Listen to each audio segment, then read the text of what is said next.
Hey, I'm telling you how I lost over 50 pounds. If you're on a weight loss journey or thinking about it, this is for you. And if you're not, it's a heck of a story. Join me.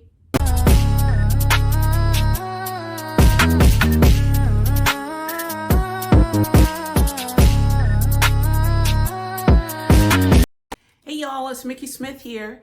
So today's video is going to be about how I lost over 50 pounds. Yes, I said 50. And I am going to also tell you about what I didn't do, because I think that may be even more helpful than what I'm actually doing. But we'll see. You can take away whatever you want from this. I am not a professional. And if you've lost weight and you've done it a different way, go ahead, child, do your thing. But I think what I have to share may be helpful to someone. Before we get into that, let me just get my little spiel out of the way. So my channel, my videos, my content are about all things minimalist lifestyle. What do I mean by that? It has to be simple, it has to be no fuss, and it has to be tasteful, just like me. And that's what you find on my channel. So if you wouldn't mind, subscribe, and along the way with these videos, feel free to comment, share, like, okay? So let's get into it. And you're going to see me using my handy dandy notebook because I don't want to miss any of the points that I'm going to share here today, okay?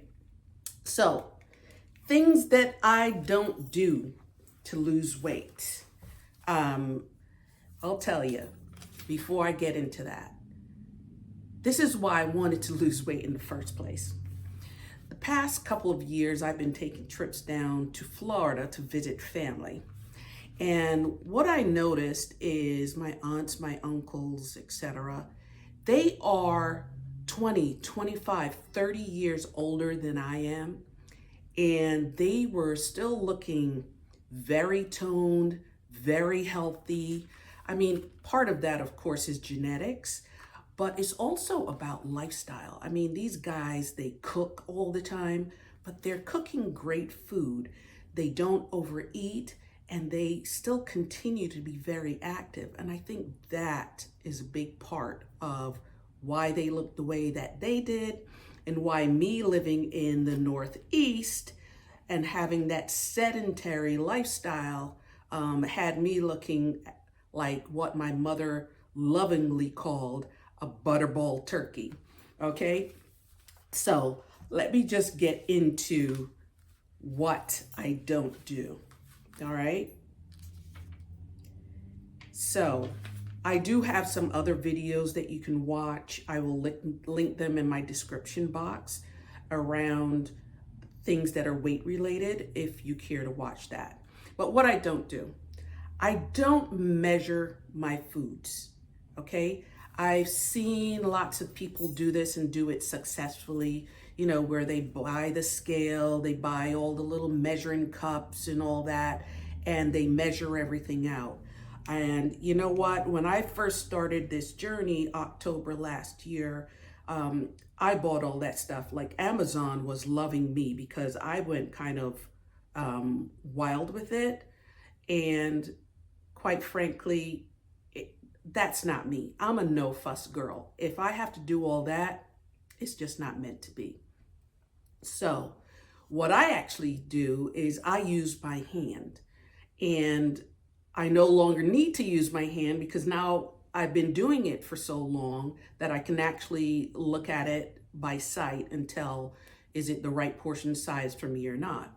But I will link the video of how you'll use your hand to do the portion sizes. And this is what I'm talking about, is when you're looking at how much meat or how much cereal, how much butter, how much fat, where you can use the palm of your hand as a guide, a cupped hand, a fingertip, things like that.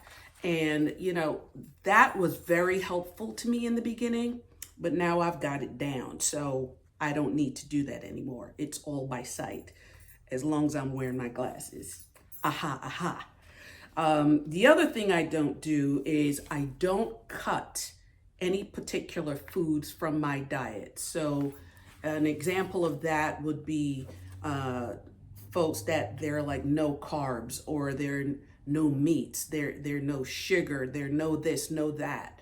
I don't do that. The only thing that's not in my diet, full disclosure, are things that I am allergic to, right?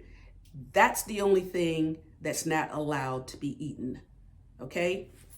And I do everything basically by making sure my portion sizes are adequate, so that I am getting enough nutrition, but not so much that I'm feeling overly full and bloated. So I've gotten used to the portion sizes that I eat, and I have enough energy. I'm getting enough nutrition. So that's what's been working for me. And I apologize if there's glare off my glasses, but I don't have fancy equipment and I can't see without them. So if I'm going to look at my little handy dandy notebook, I've got to wear them, okay? The other thing that I don't do is I do not have an exercise regimen. So I did invest, I would say about a year and a half ago, in a program where my son and I, we were going to classes 3 times a week. There was a good cost associated with that. And it was great. I'm not going to knock it, because even though at that time I was much heavier, I felt myself getting very, very strong. The muscles were starting to come together. The arms, the thighs felt very firm. And, even though I was overweight, the booty was popping. That part I liked.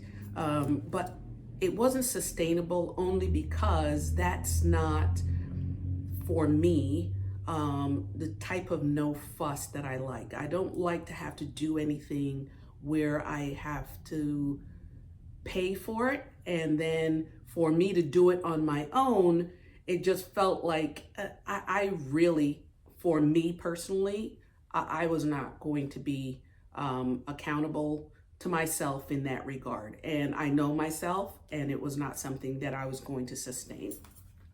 So I don't have an exercise regimen per se. So those are the 3 things that I don't do, right? And as a recap, no measuring, no exercise regimen, and I don't cut any particular foods from my diet, except for those that I'm allergic to. So let's talk about what I did and what I do, and what really got me down. And it's still a journey. I'm still going. And more importantly than losing weight at this point, because I've lost a significant amount, for me, the most important thing is maintaining. Because it's one thing to lose it, right? There are lots of things that if I wanted to, I could lose weight quickly. But then the question becomes, can you maintain it? And that, I think, is key. So let's talk about it. Noom, that's something that I was willing to pay for. And it's something that I will say, having done it now for about, I want to say, how long has it been? I think I started in November of 2022. And I wholeheartedly would say it works. The things that I learned on Noom, they're things that you think you know, but you have no idea. It was that type of deal, where it was really teaching you about why you eat, how you eat, things that are not necessarily about diet. And I found that to be extremely useful, and it made me a lot more mindful of the types of meals I'm making for myself. Although I don't cut anything from my diet, I am now very thoughtful about what I am eating, and the balance that my meals should have as far as protein, carbs, diet, sugar. And I know how to recognize those things in ingredients much better. And I really, really appreciated that. Another practice that I started while I was on Noom was weighing myself every day. Some people may be like, weighing yourself every day? Girl, you've got to be kidding me. That is too much stress.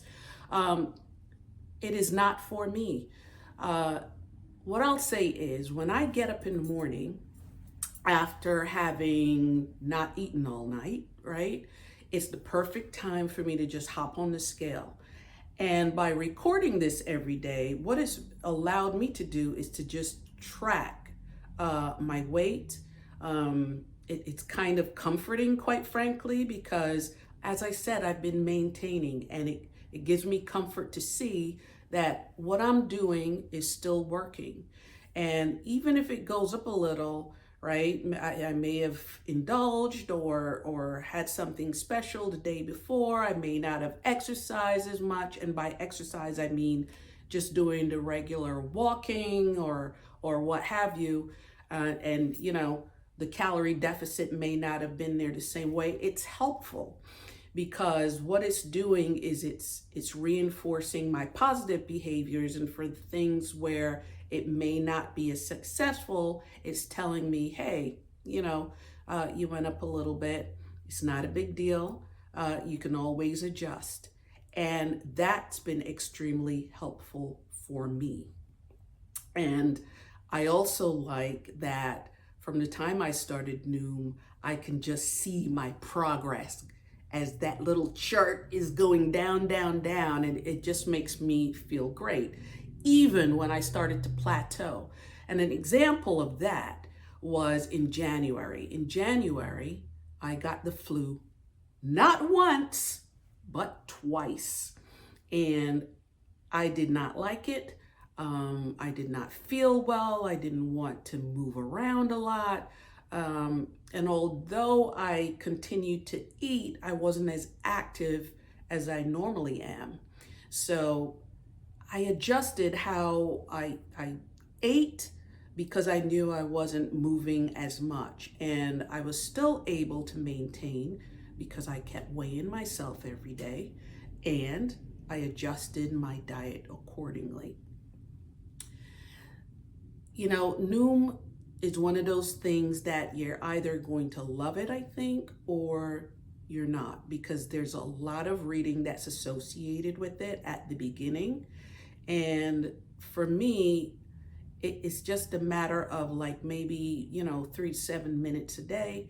And when I'd reach for my phone in the morning before I even got up, I would just do my reading, knock it out. And I felt so empowered by that.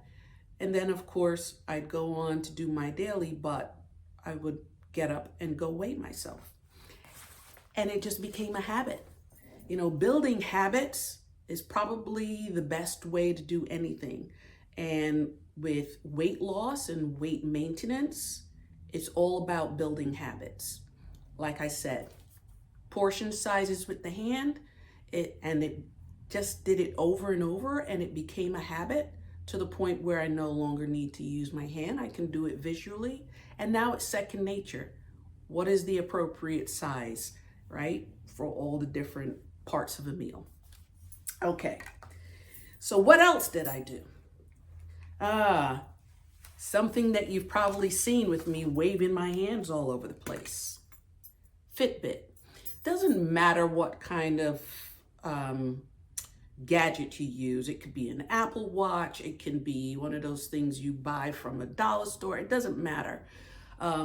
These things are great in that this tracks not only my steps, it tracks my sleeping, which used to be a huge issue for me before I got my diet right and my weight down.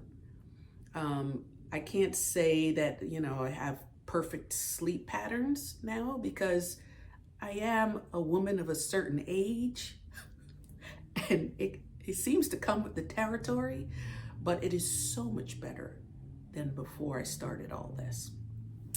The other thing I like about this is that, and I'll get into this more, when I go out for walks or I exercise, it's tracking all of that, how many calories I'm burning, right?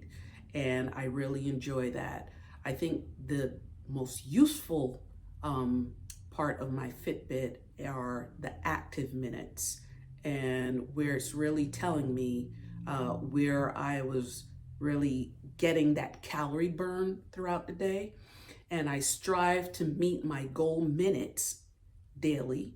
I don't stress about it, but it's something that I monitor, and that I find has been extremely useful, because the more I'm burning in those active minutes, the more of a calorie deficit I have and the more weight I lost. Love this thing. I will say when I first started wearing it, I got wrist rot, where the skin started peeling off, etc. But I got used to it. My skin got used to it. And now if I don't have this thing on, I feel naked. I do take it off to shower because this one's not waterproof. But like, if I don't have this on, it's like, why am I even bothering? Why move? Why go anywhere? Why do anything?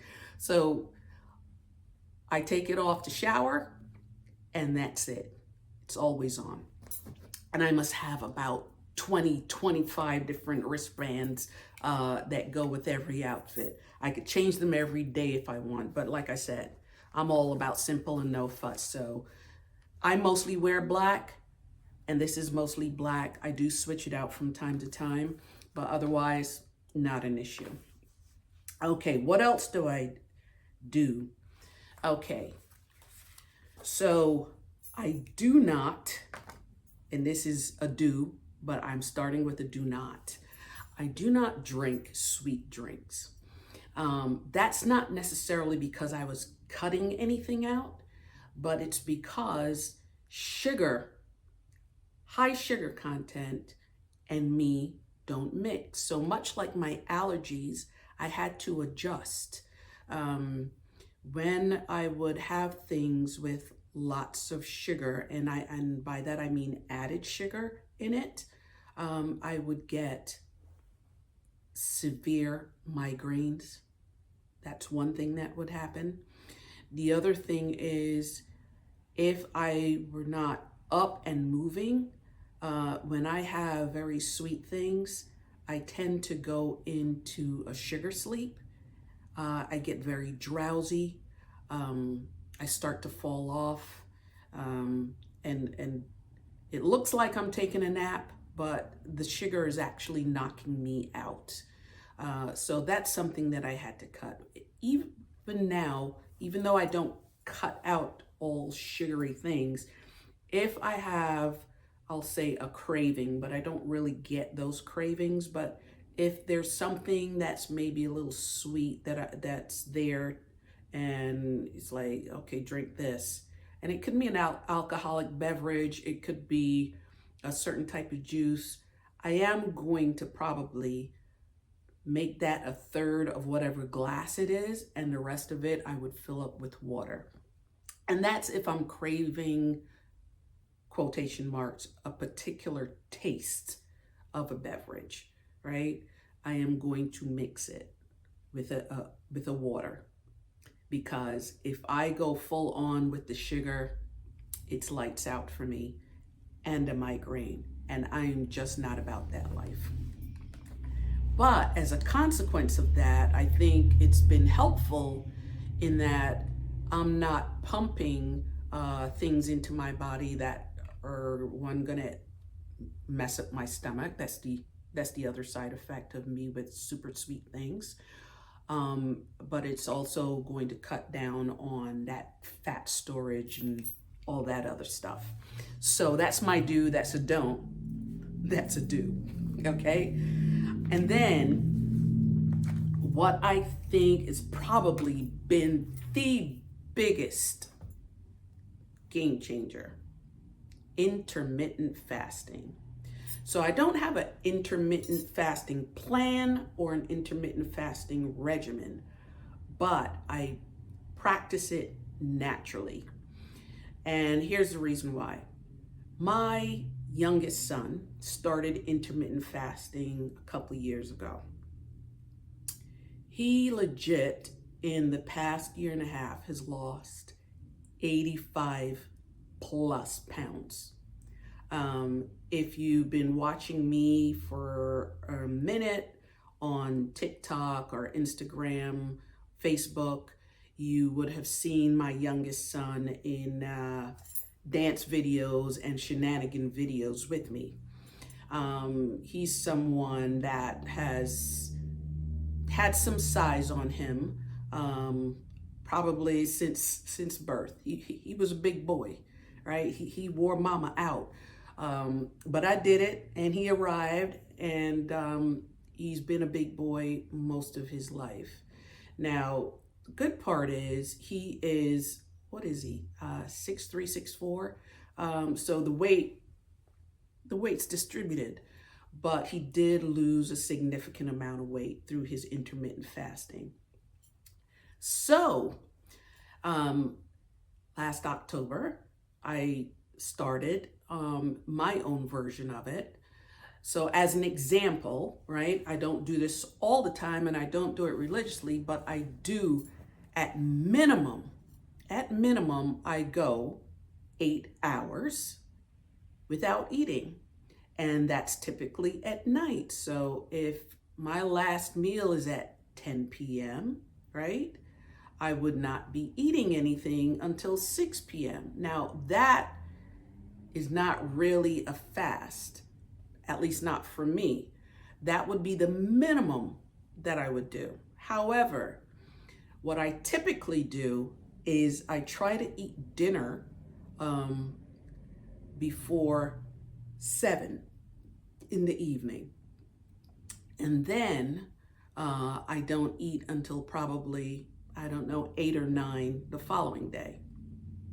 Now, this was a gradual buildup of how I did it. I don't believe in being drastic with this because it depends on what I'm eating, how hungry I may get the following day. So if I have something like, let's say, a protein and some salad, I'm more likely, and I eat that, let's say around 6:30, 7 o'clock, I'm more likely to probably get up and have a cup of tea and, and a small breakfast earlier than in the morning, the following day, than if I were to have, a good roast chicken, potatoes, and vegetable meal. With that, I probably won't eat again until maybe, 9 o'clock or even after that, right? So that's the balance. And it's not what do you call it? A one size fits all. It's not you have to practice this and there's no eating after 7 o'clock and you can't eat again until 11 and you have to do that every day. That's not for me. It's too limiting.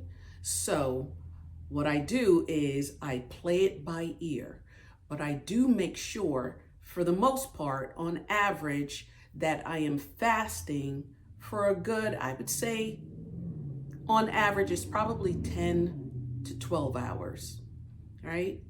And then I have my meals. Now, most days, I'm eating 2 meals, right? I break my fast and I have something. It could be light, it could be heavy. It depends on how hungry I am, quite frankly. And then I'll have a dinner. And again, it could be light, it could be heavy. But I am recording what I'm eating in my Noom app. Now, that may seem like it's not simple or no fuss, but it really isn't. The Noom app has so many meals preloaded that I'm basically just going and typing in what I have, and it already has the calorie counts. It already has all that information preloaded.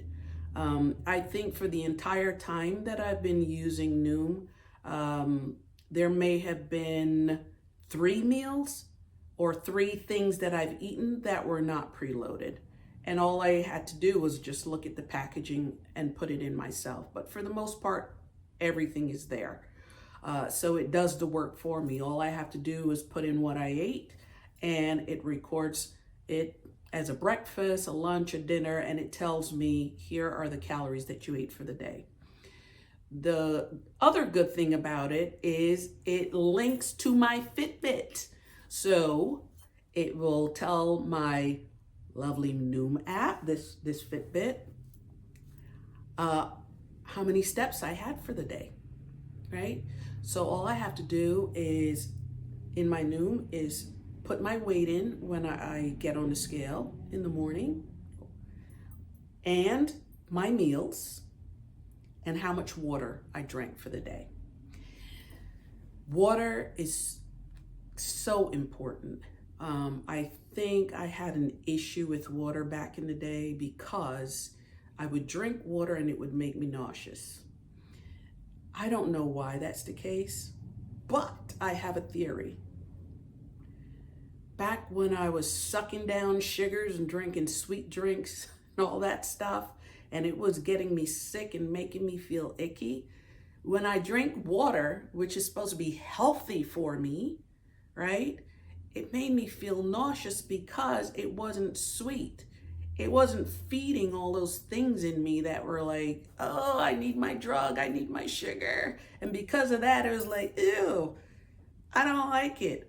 And my body was saying the same thing to the water. So when I cut back on the sugary drinks, the water tasted like heaven. You hear me? Heaven. There's nothing. I don't care what temperature it is. Room temperature, cold, with ice, not with ice. Hits the spot every time. That, my tea, and I do drink coffee.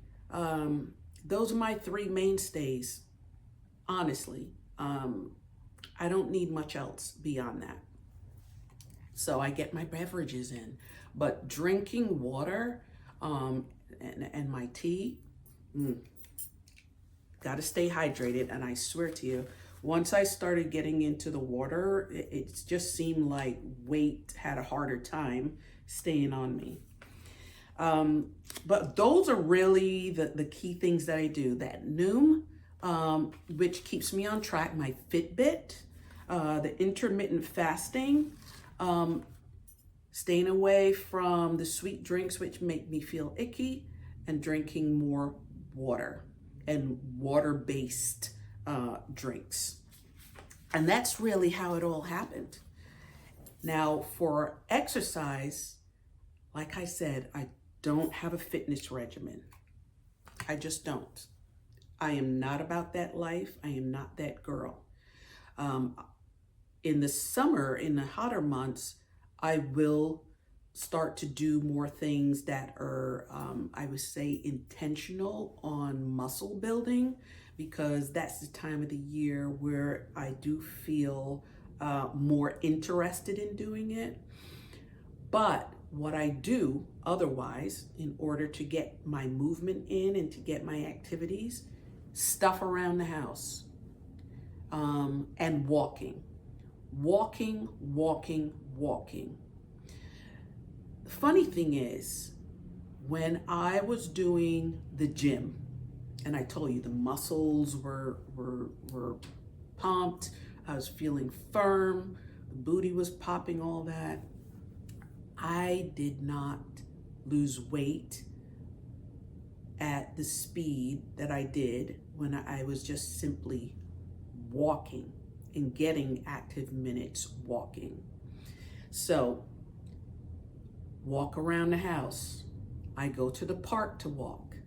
When the weather's bad, fun thing to do, you go to your favorite store or the mall and you walk. Walking changed my life. You know, the first week that I started walking, I legit lost 4 pounds just in that week. But that was the only change that I made. And I was like, wait a minute.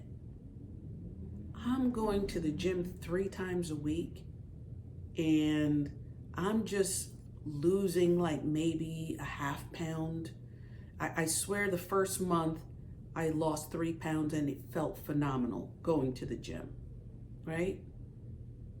And then I lost 4 pounds in 1 week by just walking.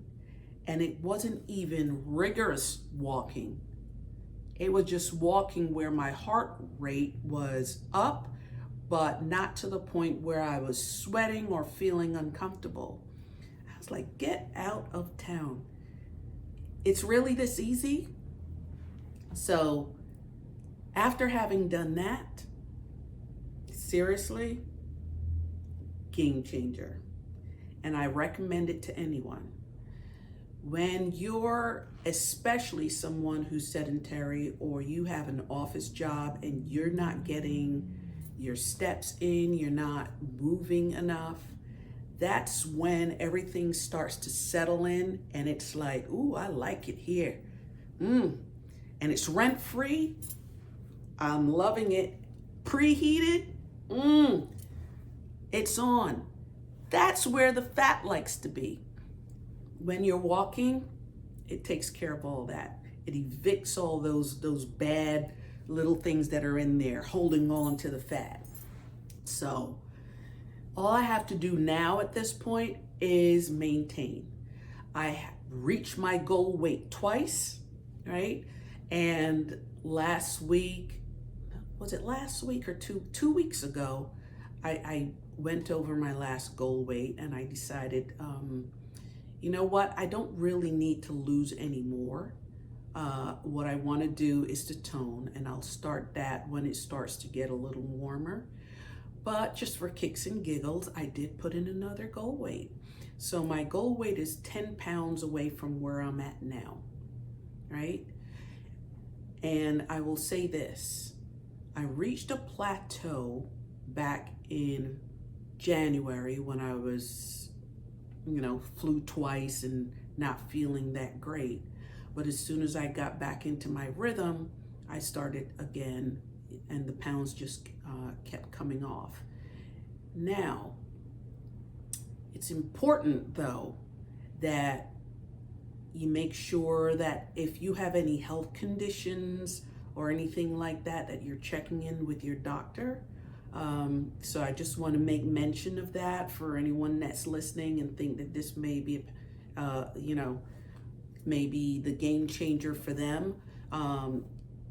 What works for me may not work for you, and you may have health considerations that you need to take into account. So if that's the case, just be careful. But I will say this.